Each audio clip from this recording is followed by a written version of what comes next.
Bismillah walhamdulillah wassalatu wassalamu ala rasulillah. Assalamu alaikum wa rahmatullahi wa barakatuh, dear brothers and sisters. Today, we will explore a fascinating and mysterious subject, dreams in Islam. Dreams are deeply connected to the soul, and they provide glimpses into the unseen. What do dreams mean? What types of dreams exist? Can dreams carry divine messages? And most importantly, how should a Muslim understand and respond to them? To begin, let's look at what Allah the Almighty says about dreams and the soul in the Quran, the connection between sleep, the soul, and death. Allah mentions in Surah Az-Zumar 39:2, it is Allah who takes away the souls at the time of their death, and those that do not die, He takes during their sleep. Then He retains those for whom He has decreed death and sends the others back for an appointed term. Indeed, in this are signs for people who reflect. Surah Az-Zumar 39:42. This verse highlights a profound reality. When we sleep, our soul temporarily leaves our body, just as it does at the time of death. But unlike death, the soul is returned to us in the morning, allowing us to wake up and continue living until our appointed time arrives. The great Islamic scholar Ibn Kathir, may Allah have mercy on him, explained in his tafsir that this verse indicates how souls travel during sleep and meet other souls in another realm. The souls of the living can encounter those who have passed away, and sometimes these encounters come with messages, lessons, or even warnings. However, once death has been decreed for someone, their soul does not return to this world. This connection between sleep and death is so significant that the Prophet Muhammad, peace be upon him, taught us a supplication to recite before sleeping. Allahumma bi ismika amutu wa ahya. O Allah, in your name I die and I live. Sahih al-Bukhari.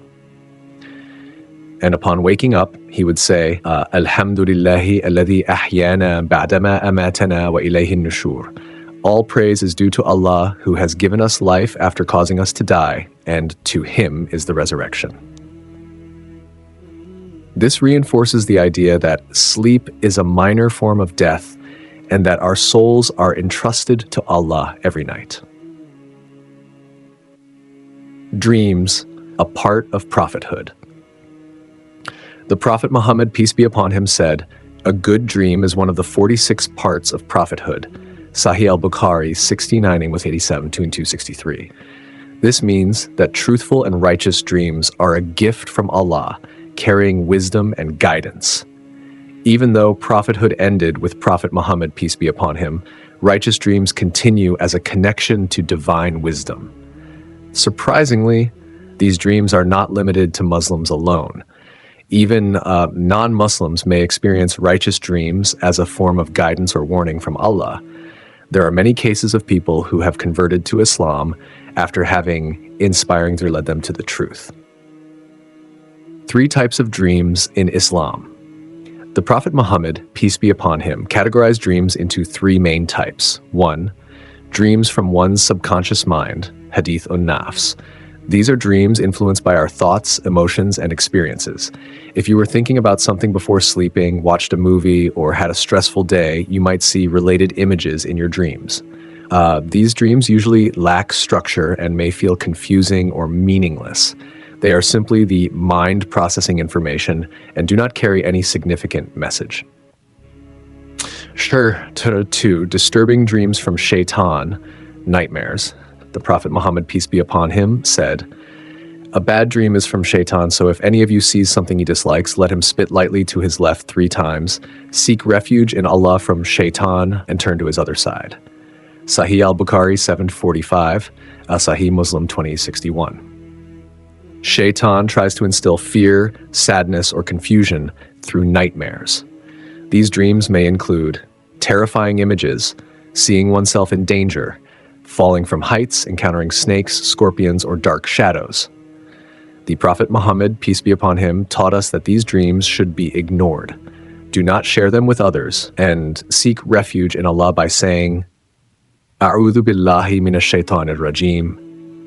I seek refuge in Allah from the accursed Shaytan. 3. Righteous dreams from Allah, Ruya Sadiqa. The Prophet Muhammad, peace be upon him, said, "A righteous dream of a believer is one of the 46 parts of prophethood." Sahih al-Bukhari 6987, Sahih Muslim 2063. Righteous dreams provide good news, warning, guidance. If you experience a beautiful and clear dream that brings peace to your heart, you should share it only with someone you trust or a learned scholar, sheikh or imam, for interpretation.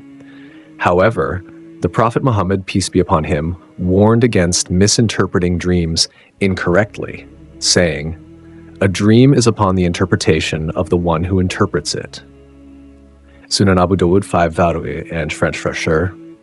How to protect yourself from bad dreams and nightmares. To prevent nightmares and disturbing dreams, the Prophet Muhammad, peace be upon him, advised the following. Perform wudu before sleeping.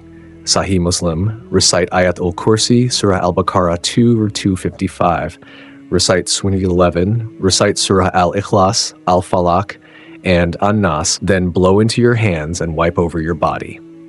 Sahih al-Bukhari 517, sleep on your right side. Avoid sleeping on your stomach.